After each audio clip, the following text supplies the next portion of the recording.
Hello from ISEP Study Abroad headquarters in Arlington, Virginia. This is ISEP Live.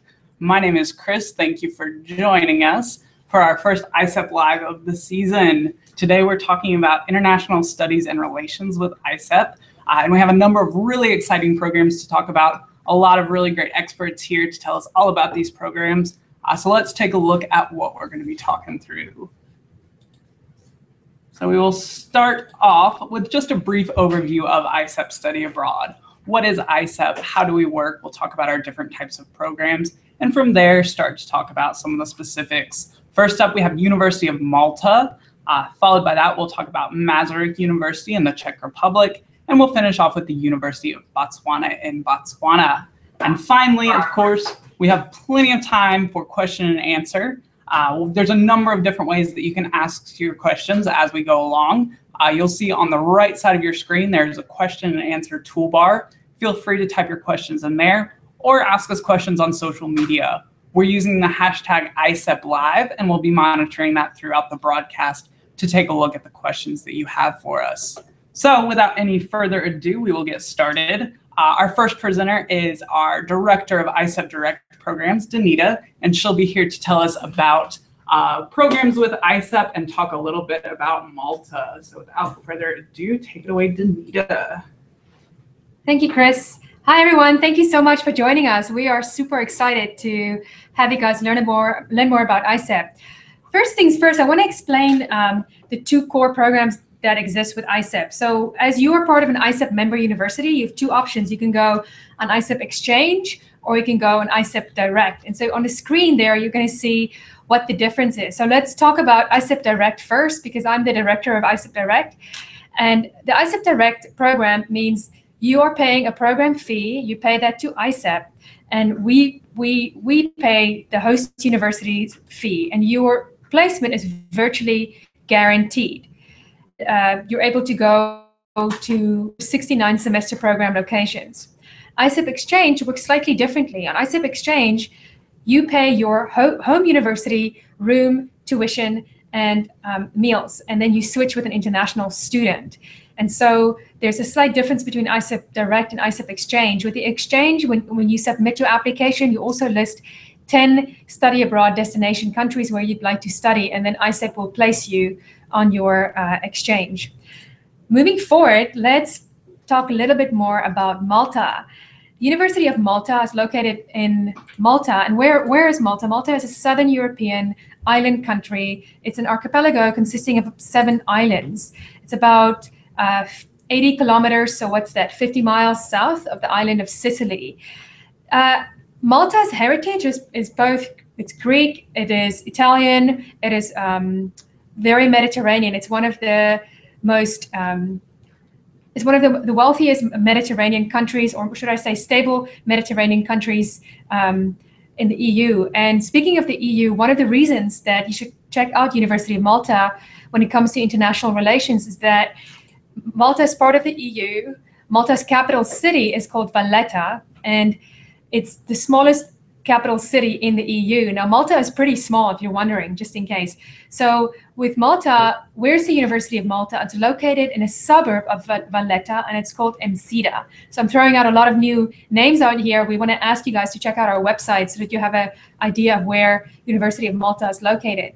Something to think about with University of Malta is you can study, you have access to the full curriculum, but you do not have access to, except for the following courses: engineering, science, nursing, and medicine. You do not have access to those courses, but everything else you have access to. But since today we're speaking about international relations, let me give you a tip. One tip that you may want to think about for studying international relations at University of Malta is that in 1989, Malta was the country chosen for President George Herbert Bush and the Soviet leader Mikhail Gorbachev, to meet face-to-face. That was their first face-to-face interaction, and people say that was a pivotal moment for the fall of the Soviet Union to move forward. So the point of bringing that up is that at Malta adopted a policy of neutrality, and that is of interest for students studying international relations. Other courses you can study for international relations, you can study sociology, political science, you can study history, you can study Cold War studies, there's a whole range of classes that you can take. Now, what language will you study in? The official languages of Malta includes English and Maltese, but you will be studying in English. And where will you stay? That's another question you want to ask. We want to tell you about. You'll stay in shared apartments on campus, off campus, shared apartments off campus, and we will place you with either an international student or a Maltese student, and we will provide you with a meal option as well, like a stipend as well. So your housing have a bus service available to campus. It's very easy access to campus. Just an FYI, the capital city of Valletta is very easy. It's very easy to travel around by bus or by foot. So it's a walkable city. Let's have a look. If you look at the screen, let's have a look at when can you go. You have two options, or actually three. You can still go next spring if you hurry up and get your application in. The application deadline is November 1st, 2014. You can get your application in, and the program fee for ISEP Direct is $13,750, and that includes tuition, housing, and meals. If next spring is too early for you, don't rule out next fall. The deadline is May 1st, 2015, and that program fee is $14,000, and it includes exactly the same thing than a spring tuition, housing, and meals. And then finally, and we are very strong advocates of semester study abroad and year study abroad. If you want to go for a whole year, that deadline is also May 1st, 2015, and the cost is $24,900. And we would ask you to check it out. We are going to give some tips at the end of this study abroad session, at the end of this Google Hangout, about what to do to start your application process. All right, Chris. Great. Yes, thank you, Danita. And as you guys have questions, definitely continue to ask them in the sidebar, continue to tweet them at us, and we'll answer all those at the end. But before we do that, let's just ask a few more questions about Malta. It sounds great. Tell us more about the housing. What is that like? Yeah, so the housing, that's one thing that students actually really recommend in our evaluations. They say they like the housing because they share a room with an international student. So it can either be another student doing a program similar to ISEP called the Erasmus program. So you can share with European students or students from all over the world. And we provide you with a meal stipend. So you choose what to do with your meal stipend. The other thing I want to say is that it's very similar to authentic European housing, and that's pretty much what you can expect. And you have all your regular amenities available than you would at home. But I would really say that's what students enjoy, is to see how you experience how Europeans would live on campus in their surroundings. Yeah, that sounds great. Talk about, is it hard to meet other international students or students that are local to the area where you're studying? Well, okay, I'm an introvert, people. So, and I would say so for me as an introvert, it's not hard to meet people because I like to be outdoors and I like to meet people. So if you make sure you get involved in activities on campus, or meet or hang out with the other international students or with other Maltese students, you'll be fine. It's the biggest tip I can say, and that our students have given, is that just go out of your way to talk to people and say, what activities do you get involved in? And so to answer your question, no, it's not hard. Students love that component because there's so much happening in the city of Valletta and on the campus, University of Malta campus. So no. That sounds great. Thank you so much for sharing with us, Danita. And we will actually jump over to our next program from there. We have Mary Catherine, who is our Director of European Programs. She's going to talk to us about a really exciting program that we have in the Czech Republic. So take it away, Mary Catherine. Thanks so much, Chris. I'm really excited to talk about Maastricht today because I actually just got back. A month ago today, I was visiting the university, and I had the most wonderful time. It was gorgeous fall weather. And so I can say, just straight off the plane back, Maastricht it's relevant, it's authentic, it's affordable, it's beautiful. So where is this university? So it's in the Czech Republic, and it's in a university town that was originally a medieval city called Brno.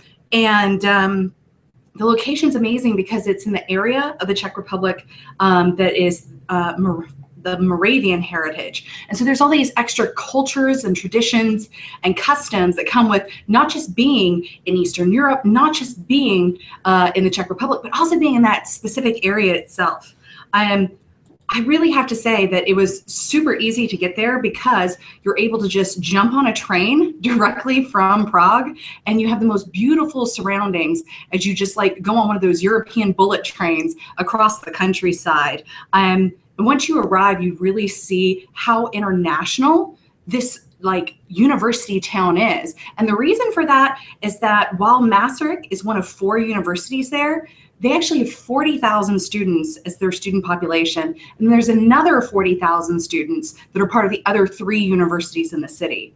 And one of the reasons it's so international is it's not just you being there as an American on a study abroad program, but it's also students from the Erasmus program, which is the European exchange program, and then students from all over the world. So for a student going to study international relations in Europe, you're going to have perspectives not just from people that identify with you, but people that you could never consider their perspective before until you're in the classrooms, in the coffee shops, debating things in a beer hall later after class. But being an international student in this town, in this city, is also really cool because the student population is so large. There's actually an international student club.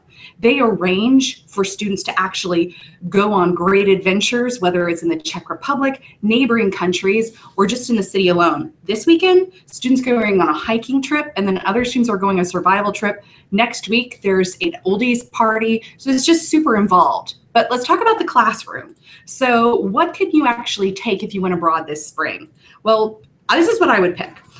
Remodeling political culture in Central Europe after 1989, changing political and social identities in post-Cold War Central Europe, modern Czech theater, and cultural anthropology of post-socialism. I, of course, would not miss out on taking a class in Czech language because it's free, it's part of the program, and it's a little bit important, sort of the economic transactions when you're walking around the city, going out to eat, getting a coffee and things like that. But if you don't want to just do IR classes, if you need to meet a major requirement or a minor requirement or just graduation requirements in general while studying there, there's other classes available too. English is one of the main language of course provisions, and so you have a lot available to you. So when can you go abroad? Well, you can go abroad next spring. We do have an upcoming deadline though, so keep your eye on this, October 30th. And with that, you'll be in international student housing, and your tuition is paid as part of the cost, and you'll be on campus. But you can also consider going next fall or for 4 year as well. Great. Thank you so much, Mary Catherine. Thanks, Chris. Again, keep asking those questions. We're definitely going to get to your questions at the end, but a few questions for Mary Catherine while we have you here. Sure. What does a typical day in Maastricht look like for a student? Oh, I would say it's a European university day. So what does that mean, right? So it could mean lecture hall. It could mean meeting with your academic tutor who's like helping you along your academic path. It could mean meeting with like your group discussion group in a coffee house, probably going out to dinner. Because the Czech Republic is part of the European Union, but not part of the Eurozone yet, super affordable to hang out with people at places where you might say, oh, I'm just gonna go to the library. No, go get that coffee, study in public. Great, you talked a little bit about an academic advisor. What does that look like? What does support look like? Who's there to take care of you? Yeah, so for your courses, you'll actually have academic advisors. However, for being an ISEP student overall, when you're an ISEP student, you're an international student at university. So every student has an ISEP coordinator, right? And that person is your first point of contact. They're the ones that anything you need in terms of understanding academic services, extracurricular activities, anything going on with housing, that's your main person. And in Maastricht, it's Martin Vesic, who I just hung out with and had the best time. And it's really amazing because he's a local, right? So he's somebody that grew up in the Czech Republic, and this is like part of who he is helping international students know and understand his country, his city, his university. Wow, it sounds great. Thank you so much for sharing with us. And again, keep asking those questions, hashtag ISEP Live. But before we get to those, we do have one more program to share with you. And we have our Director of Africa and Middle East Programs, Jeanne d'Arc, here to talk to us about a program in Botswana. So take it away, Jeanne d'Arc. Hello, thank you for joining us. It is really a pleasure to sit here and talk to you about the University of Botswana. My name is Jeanne-D'Arc Gomis, and I am the Director of Africa and Middle East Program. I'd like to just mention 3 reasons why you should study at the University of Botswana. The first one is because Botswana is exceptional for its abundant nature and rich culture, because the country is known for its political stability and history of nonviolence since independence, but because you can take courses in English as well. But before I elaborate more on these 3 aspects, I want to position the University of Botswana and Botswana on the continent of Africa. Botswana is in Southern Africa. It is bordered by South Africa in the south, Zambia, Zimbabwe in the north, and Namibia in the west. Because of its position, it offers countless opportunity to travel in South Africa, and most importantly, the country of South Africa, which is a giant leading country in economic development. The capital city of Gaborone is a modern city. It is an economic hub, and where many government institute offices have their headquarters, and also international institutions have their headquarters in Gaborone. The city has many shopping malls, many theaters. It offers also interesting markets and numerous restaurants and nightclubs where you can go and enjoy live music by a local artist. Most importantly, the National Museum is situated near the center of town and houses important collection of traditional craft and Southern African fine art. In addition to that, tourism is an increasingly growing and important industry in Botswana. Tourism actually accounts for about 12% of Botswana's GDP, and it is actually growing because of the country's endless effort to preserve nature. That's what makes Botswana a country of abundant nature. Botswana has some of Africa's largest wilderness, including the Okavango swamps and the Kalahari Desert. Botswana also offers some of the best cultural and wildlife tourism in Africa, and is home to 11 national parks and 11 big game reserves. So wildlife is just abundant in Botswana. Cultural diversity is celebrated every day. The country has about 28 languages, and each language represents a culture and an ethnicity. So everyday life is a celebration of culture, and we want you to enjoy that as well. Students who participate in the program in Botswana will be able to enjoy excursions to the Okavango Delta, as I mentioned, among many other places that they can go. Whether you want to enjoy the urban recreation of Gaborone, or if you want to enjoy the natural beauty of the countryside, all of that is available to you at your fingertip. One of the reasons also that I mentioned why you should study in Botswana is that it's known by its political stability and history of nonviolence. It's a stable country. It's a middle-income country that has seen economic growth over the past few decades. The mining of diamond has been the mainstay of Botswana's economy. And as a matter of fact, the country exports more diamond by value than any other country in the world. So this is really a compelling and interesting aspect for you to go and explore. You can study in English in any subjects that you're interested in. All courses are open to ISEP students, but this program is a good destination for environmental studies, business students, science, engineering. Remember that Botswana is a big diamond producing country, so mining is really a growing industry. The students have studied at the University of Botswana in the past, enjoyed courses in African languages and literature, archaeology, sustainable development, environmental studies, biology, and health. In addition to taking courses at the university level, the Office of International Partnership can also facilitate your engagement with the local community through community services. Engaging with the community will help you really gain a set of skills and knowledge that will set you apart. It gives you greater immersion. It also contributes to your personal and professional development. So even though those are not listed as part of your ISEP benefits, just know that you are able to engage with the community if you express the interest in your application.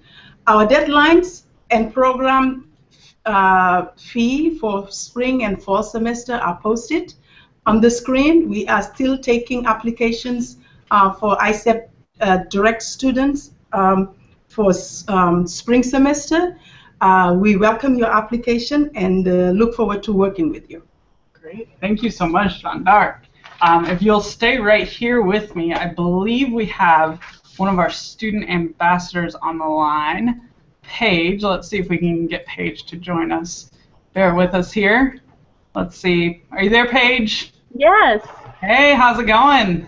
Good. How are you? Good. Thanks so much for joining us. No problem. I'm on break at work, so it worked out perfectly. Excellent. Tell us a little bit about yourself. I know you recently got back from our program in University of Botswana. What's your home university? Yeah, I'm from Wisconsin. I go to the University of Wisconsin Stout. I'm a junior with a psychology major and an art minor. Yeah, I don't know. Excellent. Thanks so much. Well, we definitely want to hear about your experience in Botswana. So let's get right to it. We have a couple questions for you. Why did you choose the University of Botswana? What stuck out to you about that program, and why ISEP specifically? Well, I wanted to go somewhere different. Like, I knew I kind of wanted to go to Africa, and no other program has like opportunities within like Africa besides usually Southern Africa. And I was like, well, I'm gonna be able to experience like a minority setting where I get to be like, I don't know, in a culture that I'm really not used to at all. And so my sister had gone to Ghana, and I didn't want to have the same like experience she did, and I didn't want to go to South Africa, and I was like, all right, well, Botswana it is, and I didn't know anything about the country, and I was like, I'm just going for it. Great, that sounds amazing. Can you tell us a little bit about the courses that you took? What were academics like? And how do you think your time in Botswana tied to your academic and career goals on a bigger picture? Yeah, I took 12 credits. I took like a psychology class, African philosophy, African history, and something else. But so I went there and I just wanted to take gen ed credits because I had the opportunity to do that. And so courses, it was crazy because in the beginning I'm like, what's going on? Because it's not online, like all your classes are set out here as much as you kind of have to just go to the classroom and hope it's still there, hope it's still going. And but it was like crazy fun. After the first couple weeks, you got a hang of it. Outside of class, I met a lot of people. I wanted to make friends with the locals a lot, and I hung out with some of the other international students. I had an international roommate. I actually joined the basketball team at the University of Botswana, and I got to travel around with them too. And I love that Botswana is such a centrally located country in southern Africa, so I was able to travel to Zambia, Zimbabwe, Swaziland, and South Africa all while I was there on like weekend trips and vacation trips. Yeah, that sounds amazing. You touched briefly on support staff. Can you tell us about your interaction with the ISEP coordinator there in Botswana? What was that like? Yeah, the ISEP coordinators in Botswana, there's like the international office. They're usually always open, very available to take questions and everything. And even before I went, I got an email from somebody, and I was like, what is this? Like the tagline was, or the subject line was PAL, and it was like this strange name, had no idea. And I was reading it, and he's like, hey, I'm from the University of Botswana, and I'm paired up with you. I work in the international office. I've studied abroad in the United States before, and so if you have any questions, ask me. And so this guy Cam and we talked a lot on Facebook and everything. So like, and he was like my go-to person if I had any questions about the country, about any courses or social norms even before I got there, which was awesome and super welcoming. And he actually was the one to come and pick me up from the airport too. Huh. Yeah. Wow, that sounds amazing. Well, it sounds like you had a really great experience. One last question for you, and this one you're going to have to get a little bit creative with. Okay. Describe your ISEP study abroad experience in 5 words. Give us 5 words that would describe your time. This is like the one question I knew I had to do, and I was like, this is going to be so difficult. Yeah, I have no idea. I think I did think of something, and then I forgot to write it down. But it was just... What are the first 5 words that come to mind then?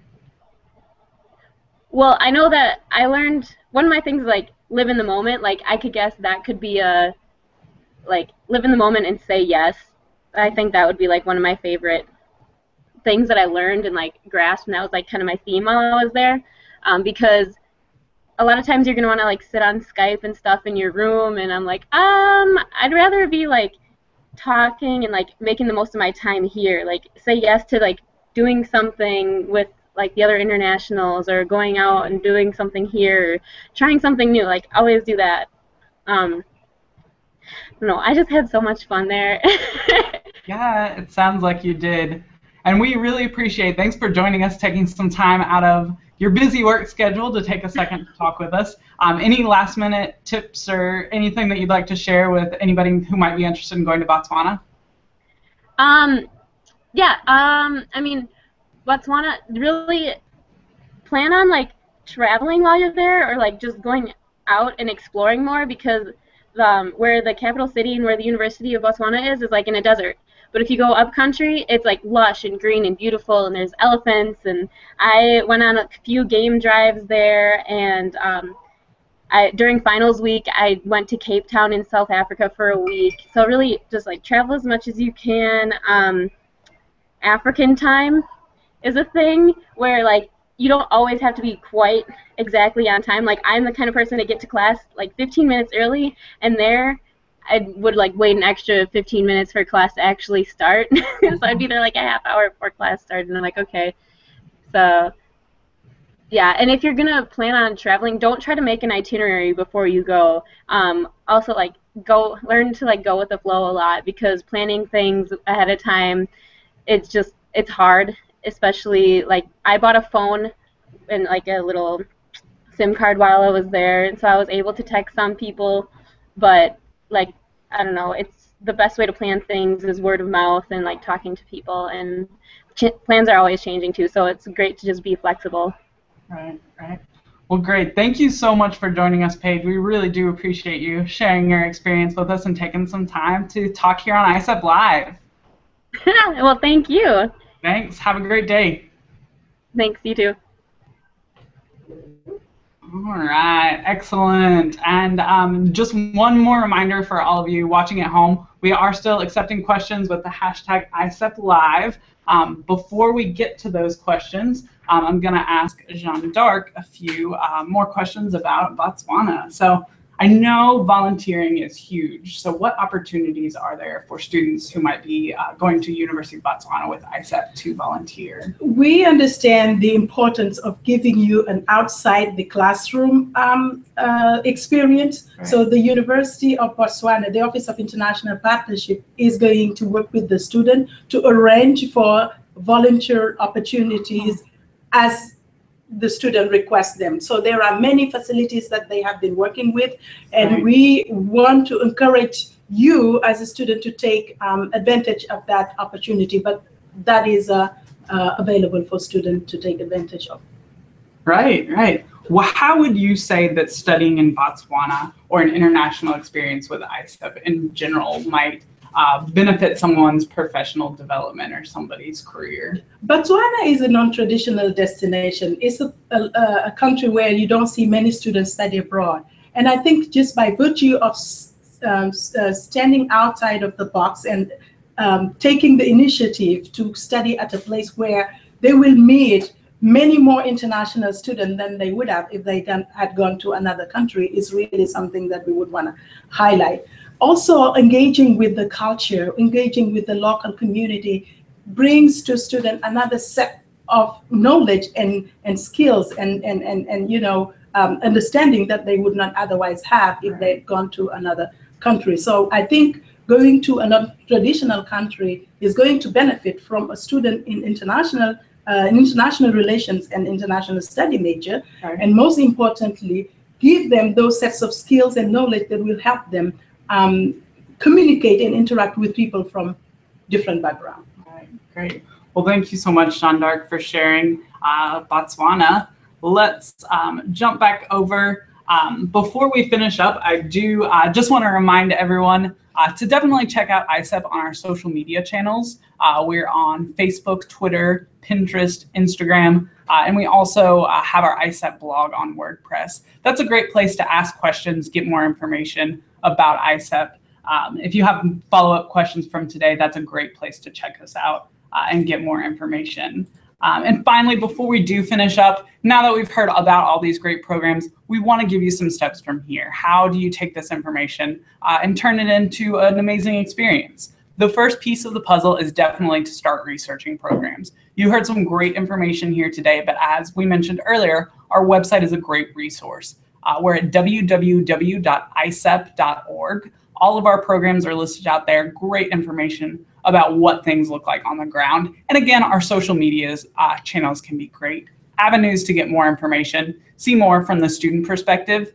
We also have our hashtag ISEP Study Abroad. That's where a lot of ISEP current participants share their experience. So that's a great way to see what's going on right now with students. And that's really popular on Twitter as well as Instagram. So if you want to see what it looks like, what pictures from abroad look like right now, definitely check out that hashtag. Next step in the process, meet with your ISEP coordinator. There's someone on your campus who can talk to you about ISEP, help you look at program options, help you through the application process. They're going to be your point person throughout the process, and they're right with you on campus. So visit your study abroad or international office, find out who that is, and schedule an appointment to talk to them about these programs. And finally, it's time to apply. Our application is housed at www.isep.org/apply, and you can see all the information that you need there to get started and start the application process. It's never too soon to start planning for the application and what that might look like. And with that, that is all we have for you today from ISEP Central. Thank you so much for joining us for ISEP Live. This video broadcast will be available on our YouTube channel going forward, so if you missed any pieces of it or want to see anything again, definitely check it out there. Thanks.